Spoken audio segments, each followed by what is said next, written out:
보실 성경 말씀은 디모데후서 3장 1절로 5절을 보시겠습니다. 너는 이것을 알라. 말세에 고통하는 때가 이르러 사람들이 자기를 사랑하며 돈을 사랑하며 자랑하며 교만하며 비방하며 부모를 거역하며 감사하지 아니하며 거룩하지 아니하며 무정하며 원통함을 풀지 아니하며 모함하며 절제하지 못하며 사나우며 선한 것을 좋아하지 아니하며 배신하며 저급하며 자만하며 쾌락을 사랑하기를 하나님 사랑하는 것보다 더하며 경건의 모양은 있으나 경건의 능력은 부인하니 이 같은 자들에게서 네가 돌아서라. 아멘.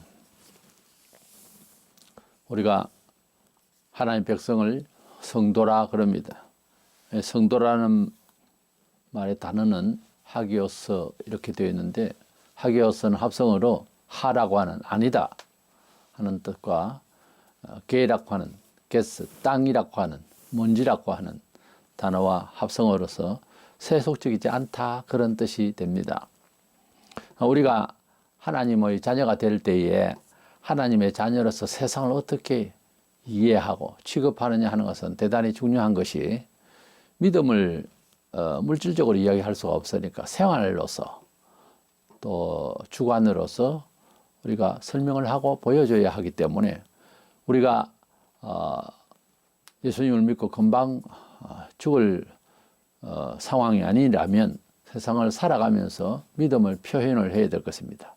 그러니까 그리스도인들이 세상을 떠나서 불도자들처럼 산에 올라가 살 수도 없고 이래서 문화생활을 해야 되는데, 우리 성도들에게 문화생활이 말세에는 어떠한 상황이 될 것이며 또 어떻게 우리가 취급해야 될 것인가 하는 문제는 깊이 숙고해야 할 그런 상황입니다.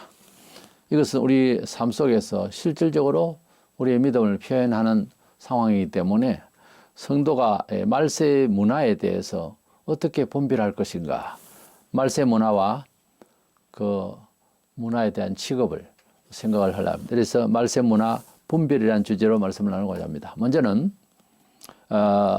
세상 종말이 되어 갈수록 또 마지막 때가 되면은 물질주의로 이 세상은 지구촌 전체가 쏠리게 될 것이고 그런 정치 체제로 가게 될 것입니다.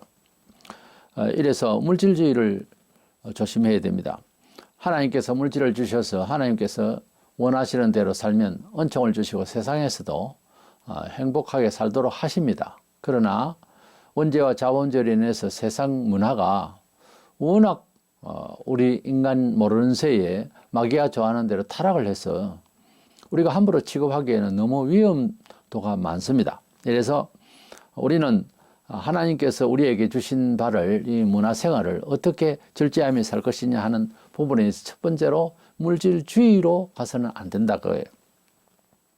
1절에 보면 너는 이것을 알라. 말세의 고통은 때가 이르러니 사람들이 자기를 사랑하며 돈을 사랑한다 그랬어요. 물론 이기심과 돈이 함께 가게 되겠습니다만은 돈을 사랑한다 하는 말씀이 나옵니다. 우리는 기독교인으로서 극단적으로 우리가 세상을 마다한다든가 그런 염세주의자가 아니라 이 물질을 어떻게 효용성 있게 하나님 영광을 위하여 쓸 것인가 또 취급할 것인가 하는 숙제가 있습니다. 예수 믿어도 돈 계산하는 법이 이기적이거나 불법적이거나 또는 돈 자체를 믿고 많으면은 다닥션으로 그렇게 생각을 하면 안 된다고 말이에요.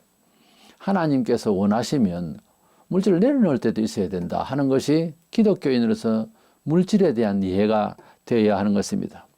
그래서 물질을 좋아하면 하나님을 경외하는 데에 이제 문제가 생기고, 하나님을 정말 사랑하게 되면은 물질을 이제 안고 있던 것을 내려놓는 그런 이제 상황이 됩니다. 말씀을 듣고 초대교인들이 자기가 가지고 있던 모든 것들을 내놓고 가난하고 필요에 의한 모든 사람들에게 나눠줄 수 있는 이런 사랑의 운동이 일어났습니다. 이것은 억지가 아니고 교회 이벤트가 아닙니다. 자연히 그렇게 되게 되어 있어요.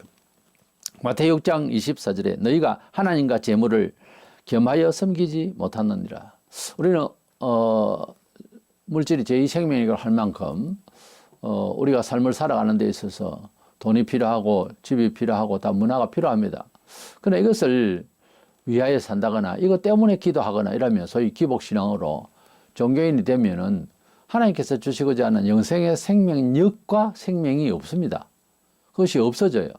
이래서 우리는 하나님을 경외하고 하나님을 섬긴다 하면서 물질을 따라간다면 물질 때문에 예배를 빠뜨린다. 뭐 물질 때문에 그런 일이 생기면은 물질을 섬기는 거지 필요에 의한 경제활동이라고 고급스럽게 말할 이유가 없어요.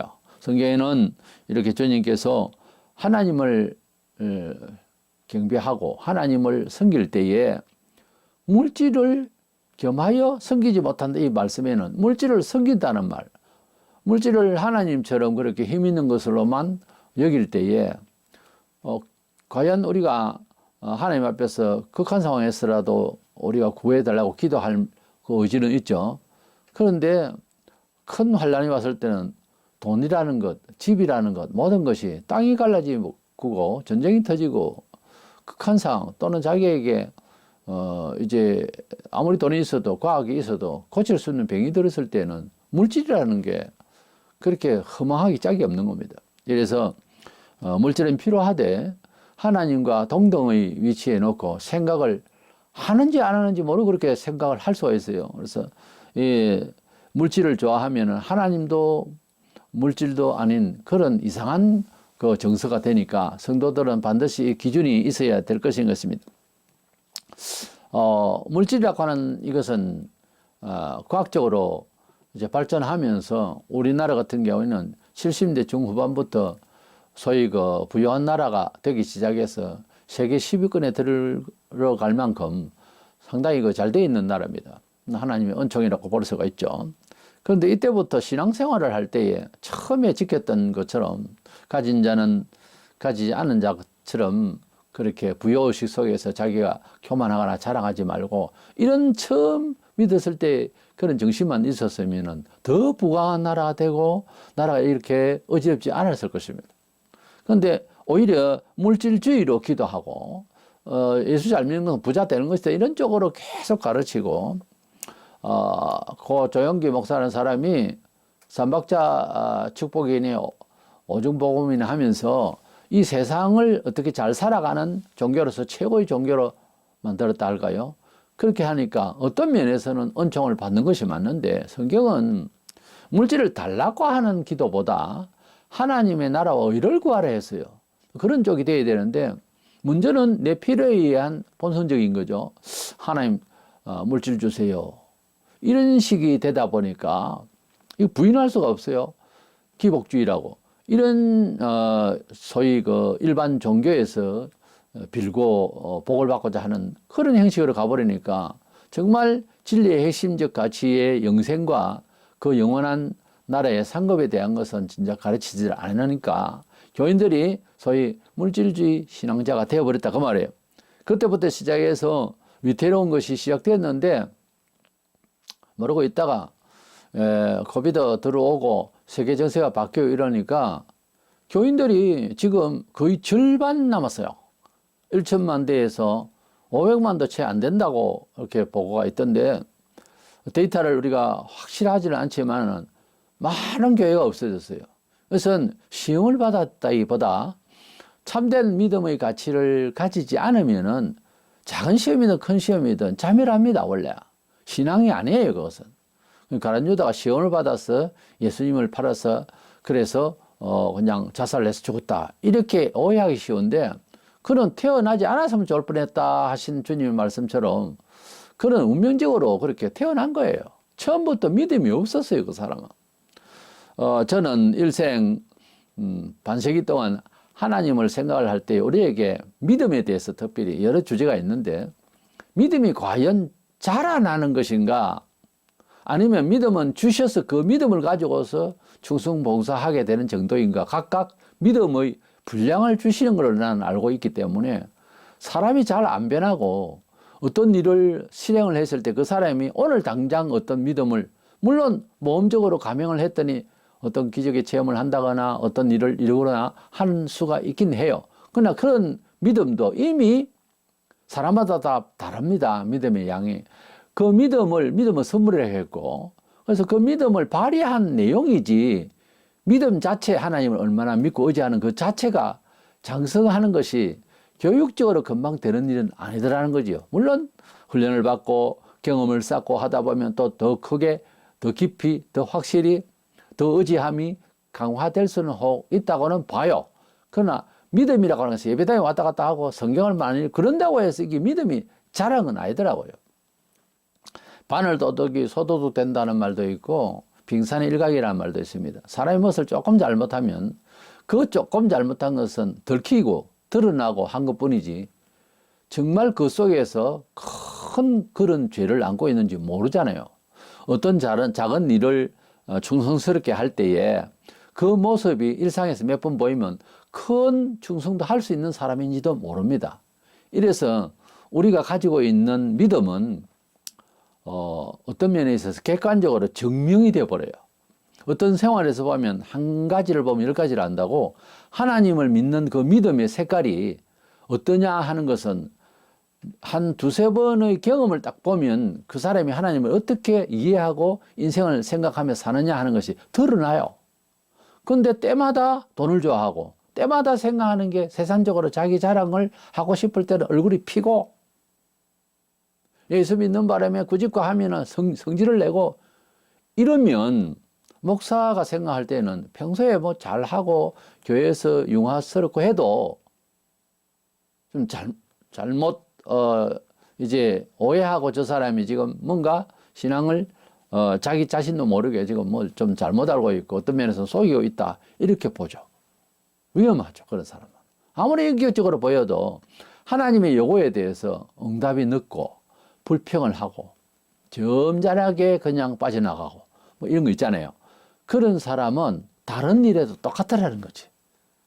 많은 목사들이 목회를 하면서 그 변하지를 않더라 하는 말을 참 많이 해요. 그래서 우리는 좀 더 은총을 받은 사람 같이 살았으면 좋겠어요.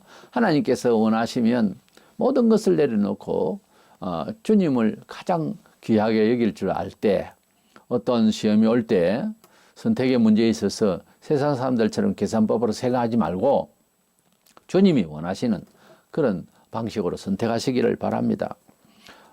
오늘날 예수 잘 믿으면 복을 받고 높아지고 뭐 자리 찾고 그러는데 그렇다면 우리가 구약은 특별히 이제 물질적으로 또는 기적과 또 명예와 이런 것이 더 확연히 이제 하나님이 함께 하심에 대해서 증명 자료로 많이 주셨는데 신약은 조금 뭐 심령이 어떤 은총, 천국 이런 말씀으로서 주를 이루니까 그렇고요. 그래서 구약 시대의 그 내용에서 모세를 봅시다. 모세는 애굽에서 40년 동안 모든 학문과 기술을 다 배우고 좀 있으면 너무 총애를 받았기 때문에 그가 양자로 들어가도 이제 바로의 그 자리를 위임을 받을 그런 상황에 있었습니다. 가만히 있어도 바로 왕이 된다고요. 그런데 그가 히브리 11장 26절에 그리스도를 위하여 받는 수모를 애굽의 모든 보화보다 더 큰 재물로 여겼으니 이는 상 주심을 바라봄이라. 모세가 하나님의 나라의 상, 하나님의 영광을 바라보면서 그 백성들을 위하여서 자기를 다 내려놓고 그렇게 그리스도의 십자가의 정신으로 살았다 그 말입니다. 우리가 구약시대의 인물들을 공부할 때 또는 전하거나 들을 때 맨날 복을 받은 이야기나 듣지 말고 아브라함에 대해서 복을 받은 이야기만 듣지 말고 그 아들 이삭을 하나님이 바치라 할 때에 바치는 장면에서 뭘 좀 느끼세요. 아무리 가져도 모든 것이 하나님 것이라 하는 정신에 입각해서 살고 그때 족장시대 역시 시대의 요업은 요업도 그때 인물입니다. 하나님께서 그의 신앙을 통하여서 하나님의 뜻을 보이려고 시험을 해서 사탄이 와가지고 자식도 죽이고 온 집안 풍비박산을 만들었어요. 그래도 결국은 하나님을 찬양하고 하나님의 의를 바라는 하나님 이름의 성호를 빛나게 하는 그런 인물로 기록이 됩니다. 물론 좀 낙심되고 막 그런 경우가 있긴 해도 그래도 하나님을 저버리지 않는 욥의 모습을 볼 수가 있어요. 우리가 구약시대의 사람들은 너무 더 잘하고 복되고 저절로 아닙니다. 그들은 하나님의 영광을 위해서 신약시대 사람들보다 더 극단적인 상황에서도 세상으로 치우치지 않았다 하는 점을 잘 보시기를 바랍니다. 이래서 말세가 되면은 이 물질주의, 이 물질에 대한 가치가 인간이 살아가는 데 있어서 그 중심에 어떤 그 물질주의로서의 가치관으로 사람을, 그러니까 돈이 많으면은 그 사람 뭐 괜찮은 사람이다, 이런 식으로 이미 그렇게 되고 있습니다만은 돈이라는 게 필요하지만 돈을 넘어서서 돈이 신이 돼 버리면은 구약이나 신약이라 보면 돈 때문에 다 자기를 하거나 망하거나 이런 일이 참 많습니다. 성령의 충만함으로 복음을 전가하는 가운데서 너도 나도 이제 감사헌금을 하고 할 때에 토지를 팔아서 헌금한다 하면서 처음에 마음먹은 대로 100이면은 그냥 거기에서 몇십을 빼고 그걸 이제 바치면 다 바친다고 거짓말 하다가 아나니아와 삽비라는 그 자리에서 이제 영원히 떠나가게 되는, 사도 앞에서 거짓말하고 하나님 앞에 거짓말을 하니까 부부가 다 죽어버렸어요. 맨날 그렇게 죽으면 뭐 살아남을 놈도 없습니다. 근데 그 하나의 그 이제 그 계기로 해서 많은 사람들이 하나님 앞에 정직해라 그 말이에요. 헌금하는 일에도 정직해라 그 말이에요. 성들하고 해서 징벌을 안 받느냐? 영원한 행벌은 안 받지만은 벌 받아요. 교인들이 생각하는 자체가 그러면은 하나님 가만히 안 둬요. 때로는 목숨도 가져가고, 때로는 평생 고생하도록 하고, 여러 그 상황이 있습니다. 뭐 하나님이 뜻이려니 하고 의미도 없이 그런 소리 하고 치부를 하려고 그러는데, 철저하게 하나님 앞에서 받은 바 은혜를 잘 헤아려서 조심하게 살아야 될 것입니다. 그래서 마지막 때가 되면은 사람들의 정서 속에 철학을 배우고 문학이 있고 예술이 있어도요, 결국은 돈이에요. 이런 쪽으로 가다가 나중에 정말 극한 마지막 말세에 치달으면은 또 배금이 올라요, 사람이. 지금도 사람 영혼이 돈으로 팔리오는 인신매매와 돈으로 팔립니다, 사람이. 모든 일을 물질적으로 해결하고 해석하고 이러려고 하는 게 사실은 공산주의 사상이에요. 이 세상은 어떤 정치체제 이전에 사실은 전체적으로 공산주의 사상의 성격이 있어요. 마지막 때가 되면 적그리스도가 온 세상을 통제할 때 완벽한 공산주의가 될 것입니다. 앞으로 좋은 날이 오겠지? 없습니다. 갈수록 공산화될 거예요, 세상은. 각오를 하시고 살아야 됩니다. 그래서 물질주의는 하나님의 형벌에 따르게 되고 또 그런 예정이 많고, 이래서 물질은 용도가 하나님의 영광이냐, 또 해석을 할 때의 물질의 어떤 방향에 대해서 하나님 뜻대로 잘 관리를 하시기를 바랍니다. 두 번째로 말세가 되면은 이기주의, 그러니까 나밖에 몰라요. 내 걸음 앞에 1m, 2m 사이만 생각하지 남은 생각 안 하는 그런 시대가 지금 시대입니다. 말세가 되면은 개인주의를 넘어서서 이기주의가 돼서 남이 해를 보든지 말든지 나만 즐거우면 되는 거예요.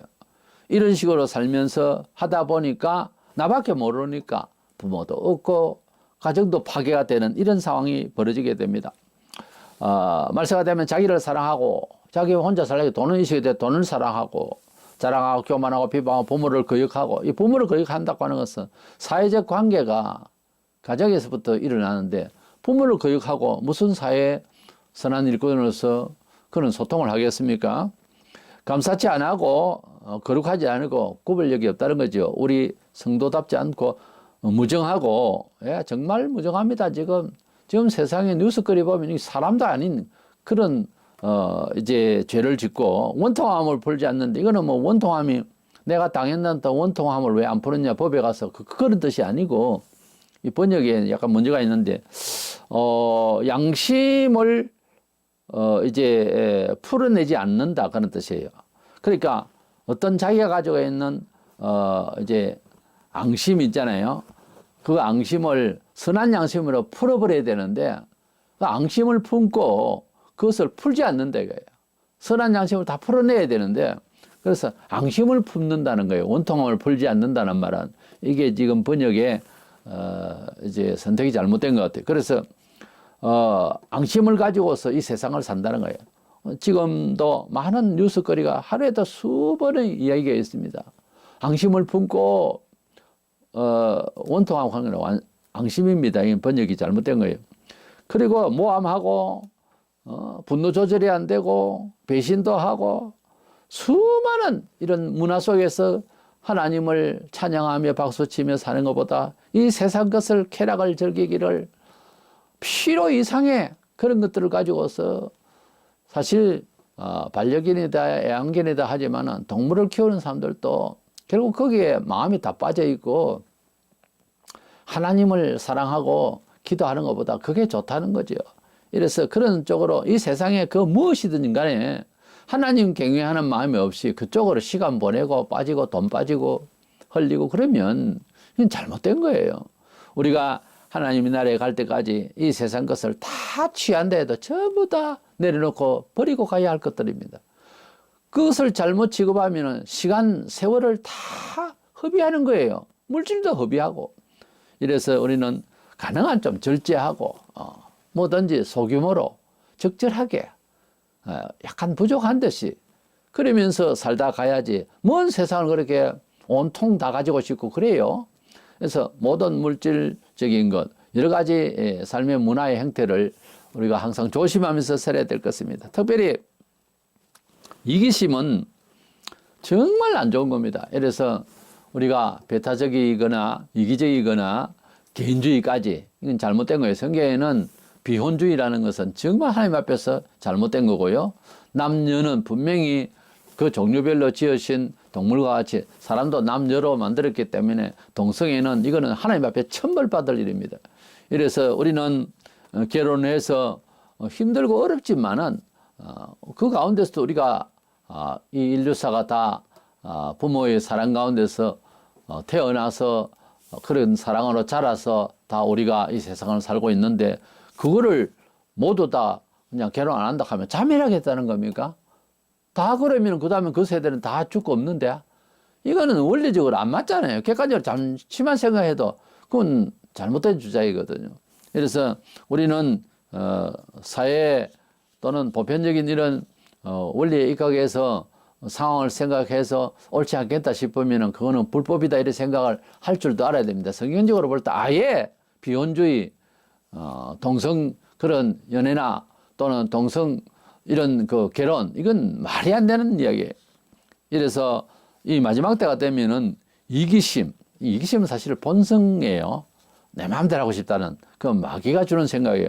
본성적인 이기심과 그리고 이제 특별히 이 돈과 그리고 가정 해체 이것은요 정말 멸망을 받을 수밖에 없는 그런 문화의식이. 우리는 반드시 함께 사는 사회 속에서 공의와 질서 속에서 우리가 하나님을 사랑하되 우리는 가정을 건전하게 잘 지키면서 남의 가정도 귀하게 여기고 이래서 그 가정과 이웃 그 관계가 원만하게 잘 되어야 나라도 잘 되게 되는 겁니다. 이래서 말세가 되면은 이 이기심 그리고 이제 독신주의 뭐 이런 것들로 통해서 가정이 지금 점점 파괴되고 있다 하는 것 이것이 특징입니다. 마지막으로 세 번째는 세속적인 그 종교 사상에 주의를 해야 됩니다. 세상의 역사가 전쟁사라고도 하지만은 사상적으로 보면 종교사라 할 수 있습니다. 종교는 태고적부터 그 지역과 시대의 문화를 형성했어요. 그래서 이 종교에 대해서 나는 무종교다 어떻다 하지만은 결국 알고 보면은 어느 종교적 성격을 다 지배를 받고 사는 것입니다.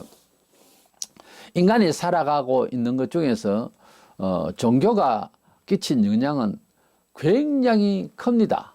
그리고 범사에 그런 영향권이 있다고 하는 것을 종교적인 역사관으로 보면은 환하게 보일 겁니다. 우리 사람이 가지고 있는 선험적인 이미 태어나면서 본선적으로 가지고 있는 것 중에서 지식과 의지가 감성이 종교성이라는 것이 반드시 있습니다. 그 특징적으로 시대를 초월해서 지역을 초월해서 신비주의와 이적주의에 좀 쏠리는 현상이 있습니다. 어느 나라든지 미신이 있고 또 종교가 있는데 거기에서 통일된 것이 보면은 신비스러운 일, 그러니까 하나님을 우리가 떠난 상태의 영혼 상태는 하나님이 사람을 지었을 때 굉장히 신비롭게 지은 겁니다. 사실은 사람은 참 영물이라고 그래요. 근데 이 뭔가 잃어버린 것을 뭔지는 몰라도 자관의 신비로운 생각을 하는 것이 인간입니다. 동물들은 천년 전에 짓는 집이 지금도 그대로 까치집을 보세요. 변하지 않습니다. 입구가 13cm라 하던가 그래요. 그러니까 천년이든 2000년이든 똑같습니다. 그러나 사람은 자꾸 이렇게 주택 문화도 바뀌고 여러 생각이 많이 이제 진보적으로 바뀌죠. 그런 것은 결국 상상력과 그런 신비로운 과거에서 생각, 100년 전만 해도 생각하면 지금 가지고 있는 우리 문화적인 여러 소재들을 보면은 거의 뭐 환상에 속하죠. 가령 이수진 장군 시절에 이제 TV를 켜고 인터넷이 돌아간다 칩시다. 적군이 어디쯤 온다. 화나죠. 근데 환상이죠.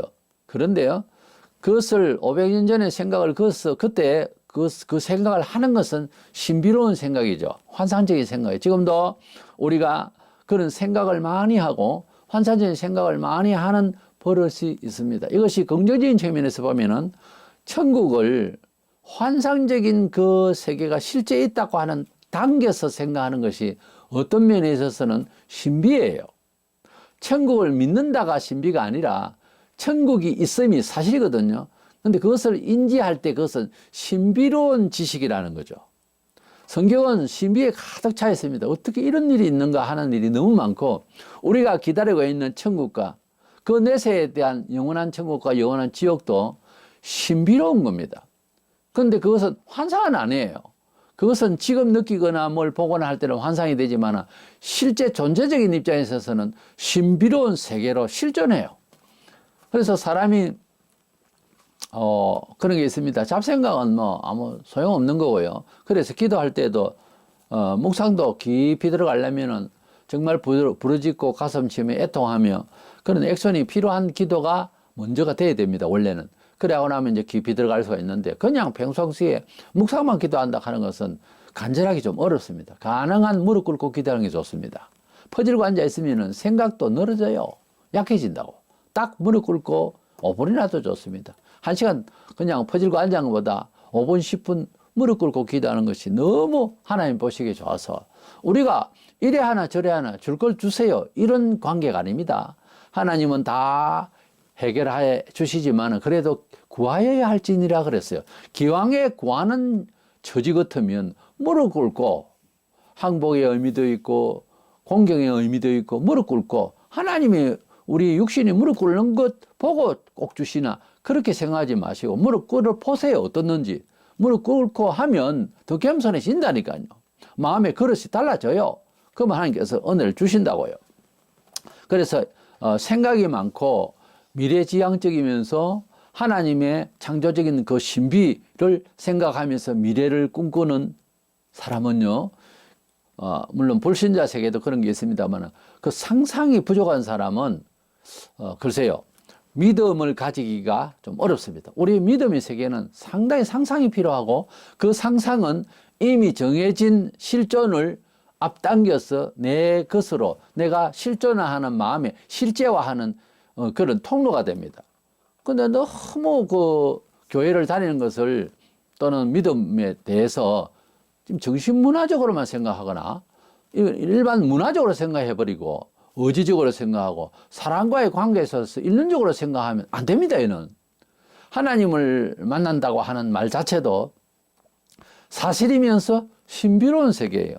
그 신비로운 세계를 상상을 하는 사람이 훨씬 믿음이 깊어지고 좋아집니다. 아무 생각 없이 그저 윤리적으로만 왔다 갔다 그래가지고는 믿음이 안 자라요.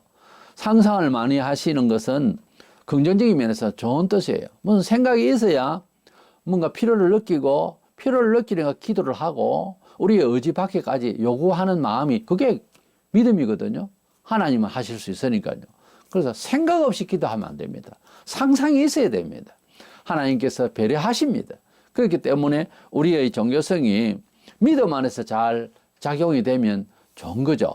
그것 없이 그냥 막 주문해오듯이 하는 것은 그건 생각이 제대로 된 환상도 없고 생각도 없는 사람이죠. 그럼 이적주의, 이적도 하나님께서 기적을 베푸십니다. 천지를 지어건서도 우리에게서는 기적이잖아요. 하나님께서는 일상이지만.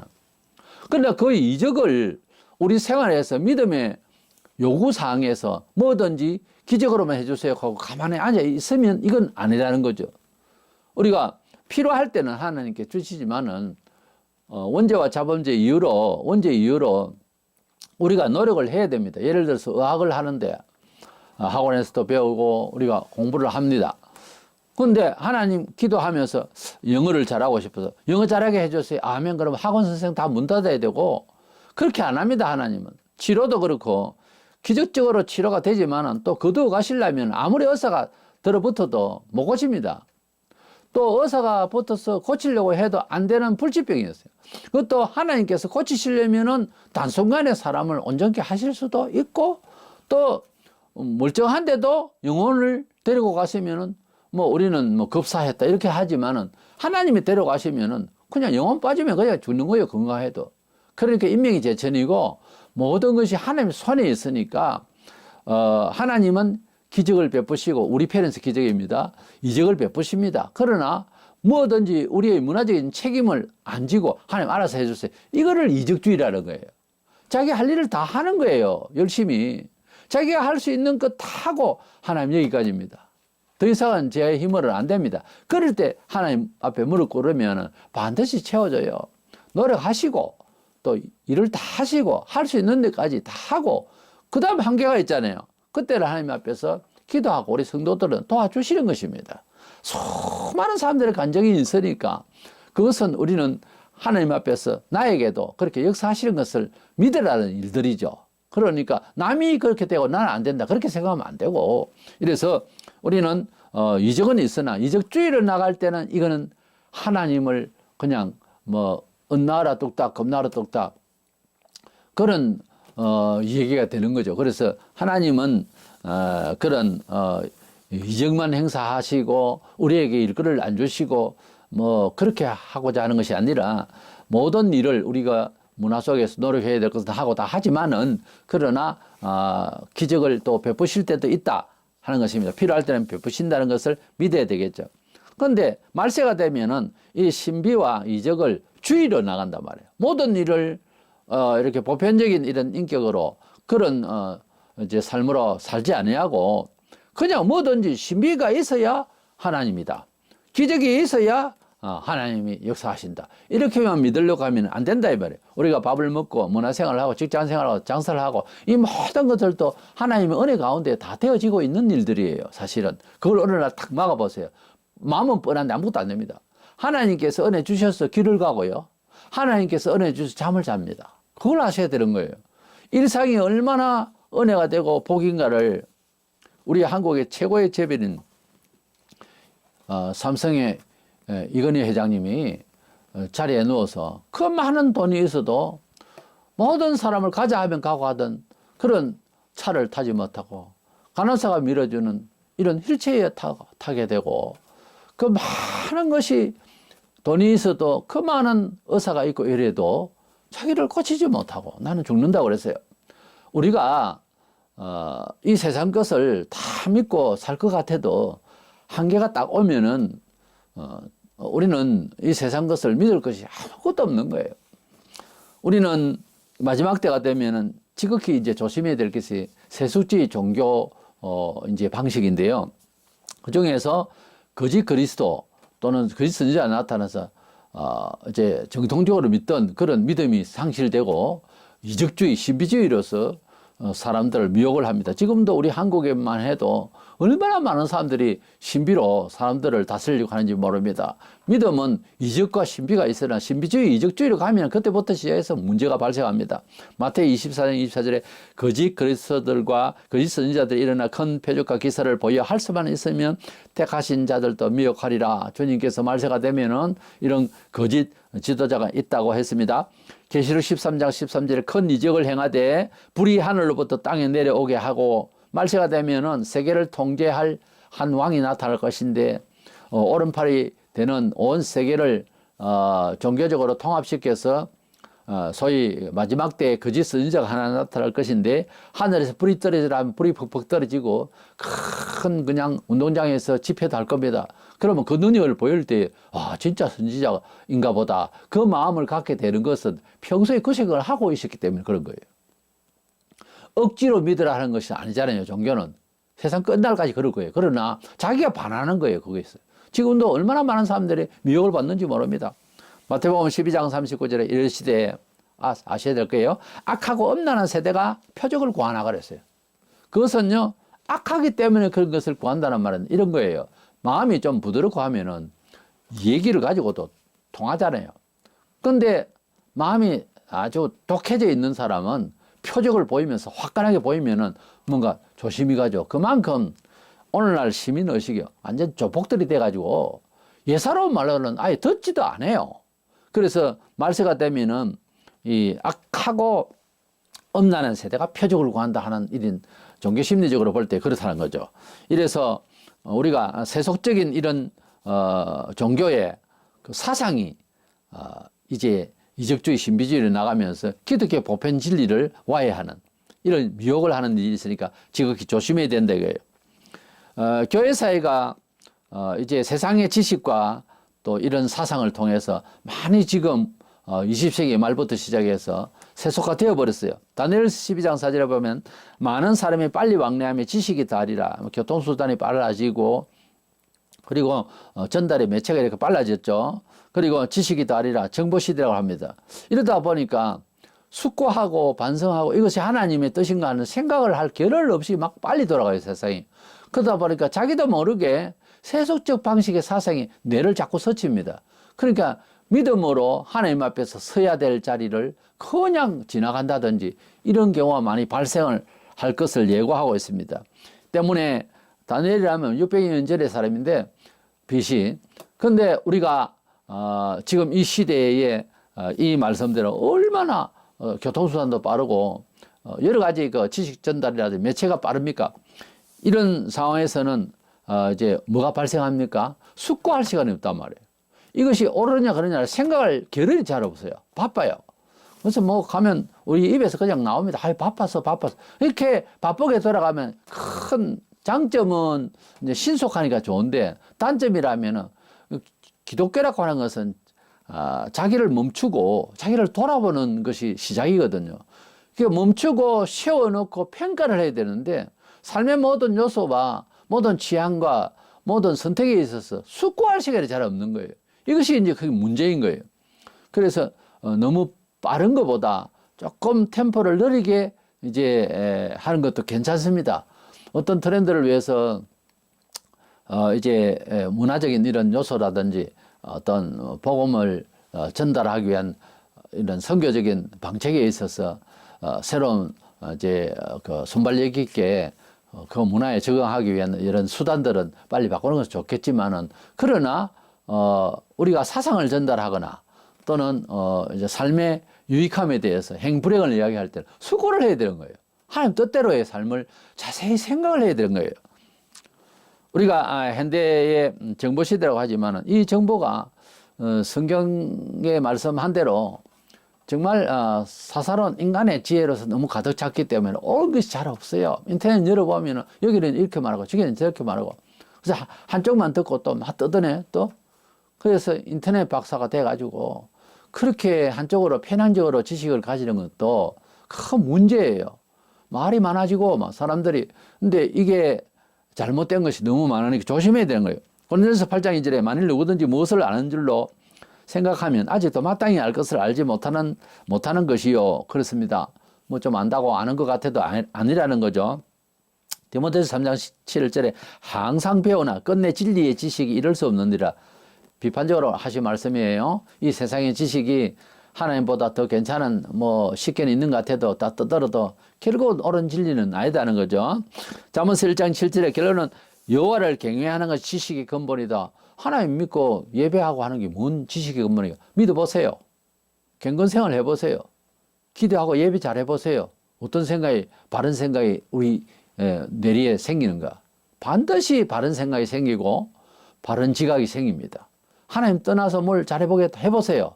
둔해지고 위험하고 극히 위험합니다. 목사가 볼 때는. 아니 그렇게 또 망해요. 세상적인 지식이 너무 밝아도 안 됩니다.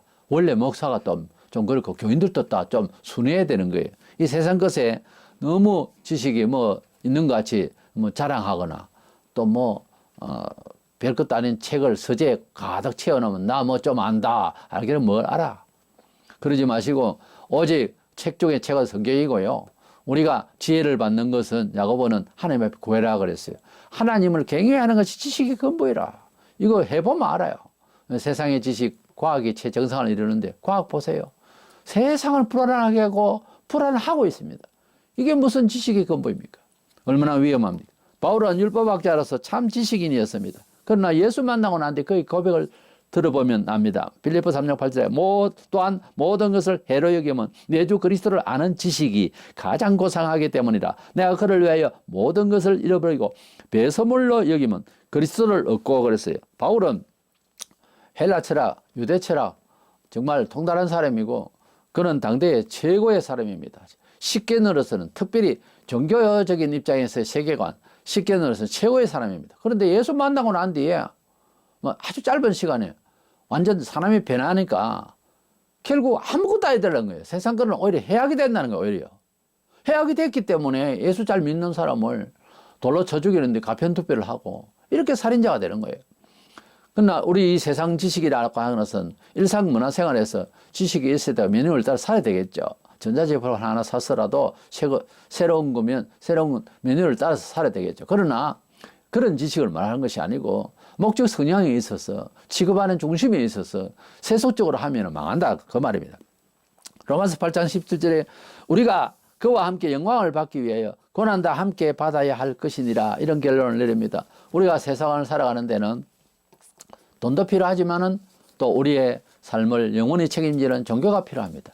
이 종교에 있어서 기독교는 믿어보면 우리가 덧입고 있는 이 세상의 모든 문화적인 처세법 또 익히 알고 있는 이런 경험들 이것을 내려놓고 주님이 살아가신 그 방법과 또 교훈하신 이런 내용들 사도를 통해 또 보여준 이런 내용들대로 살아라 하니까 이건 뭐 십자가를 지고 골고다로 올라가신 예수님처럼 되어버리는 거예요. 근데 이것이 힘들단 말이죠. 힘들다고 또 이제 미끄러져 세상적으로 또 혹은 또 이제 반반씩 섞어서 이렇게 예수를 믿으려고 하니까 더 고달픈 거예요. 우리는 어차피 주님 교훈대로 이제 자기 십자가를 지고 따르라 하는 말씀은 억지의 십자가, 뭐 특별한 사명의 십자가를 말하는 것이 아니에요.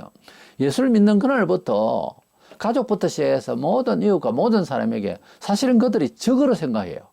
왜냐하면 세속적으로 살지 않으니까 세상의 배신자가 되는 거예요. 그러니까 어쩔 수 없는 거예요. 그러나 끝까지 가면 우리가 승리하게 되고 그리스도인의 승리를 보면서 이제 부러워하게 되는 세상이죠. 항상 그랬어요. 때문에 잘 참으시고 우리가 영광을 받기 위해서는 복음에 대한 결론의 열매죠. 영광을 받기 위해서는 고난도 함께 받아야 된다 그랬어요. 우리 주님께서 집과 전토와 자식과 모든 것을 나를 위하여서 버리면 100배나 복을 받는데 환난을 함께 받는다. 핍박을 개마해 받는다 그랬어요. 그 말입니다. 우리가 영광을 받기 위해서 고난을 받는다. 우리 세상에서도 열매는 쓰나 아니 이제 그 과정의 삶의 모든 고난은 쓰지만은 그러나 열매는 달다. 그렇게 말한 것처럼 우리가 하나님의 나라와 그 의를 추종하고 추구하고 그렇게 목표의식을 가지고 세상 문화를 생각하면서 살락하면은 여간 고달프지 않습니다. 지금은 너무 빨리 돌아가는 세상이고 대화도 잘 할 수 있는 여유들도 없어요. 그리고 아주 그 물도 잘랑잘랑하게 흐르는 거 하고 그냥 뭐 홍수가 나서 흐르는 것하고 파도도 그냥 폭풍이 나서 파도가 치는 거하고 다릅니다. 지금 이 시대는 마지막 시대라서 너무 물결도 너무 거세고 그런 상황처럼 지금 이 세상은 잠시 머물러서 정말 생각을 하고 서로 대화를 하고 할 그런 기회들이 너무 없습니다. 너무 빠르게 돌아갑니다. 이러니까 이게 믿는 게 잘 믿는 건지 못 믿는 건지 잘못 믿는 건지도 생각도 못 하고 비판도 못 해보고 막 세월이 그냥 흐릅니다. 조심해서 이 말세가 되었으니 온 세계적으로 돌아가는 우리가 또 목사로서 전문적인 입장에서 여러 가지를 스케치하고 고민하고 볼 때에 정말 말세입니다. 말세의 특징에 대해서 오늘 문화의 이제 접근에 대해서 조심해야 될 일들을 몇 가지 말씀을 드렸습니다. 물질을 조심하고 그리고 이기심과 가정 파괴는 안 되는 거고요. 그리고 세속에 많은 종교가 있는데 기독교도 그만 섞여서 일반 종교가 되고 있는 이런 사상적 변질, 이런 것들이 이제 굵직하게 세 가지 정도만이라도 생각하면서 우리가 주님 오시는 그날 점점 가까운 이때에 좀 털고 주님 한 분으로 만족할 수 있는 그런 생각을 가지면은 세상 재미없을 것 같지? 안 그래요? 더 행복해진다니까. 결국 우리가 돈이나 뭐 자리나 모든 것들은 뭐예요? 행복하기 위한 것 아니겠어요? 그렇지도 않는다면 완전히 뭐 이거 영혼 없는 존재지. 그것을 이제 위해서 결론은 행복하기 위한 거죠. 결론이 행복하기 위한 거는 하나님의 손에 있어요. 행복은 하나님께 있다고. 그 저세를 가는 과정은, 저세는 좀 힘들어. 세상적이지를 않거든요. 비세속적이단 말이에요. 서로에 말씀드린 대로 성도라는 하기호사라는 말 자체가, 존재 자체가 비세속적이라고 해요. 그래서 비세속적인 많은 부분에서 저세에서 성공적으로 행복할 수 있는 방법이 있으니까 하나님의 말씀대로 잘 살아서 이 세속적인 모든 정말 타락해가는 세상 문화에서 조심하시고 절제하시고 해서 은총을 받는 저와 여러분 되시기를 주의 이름으로 축원합니다.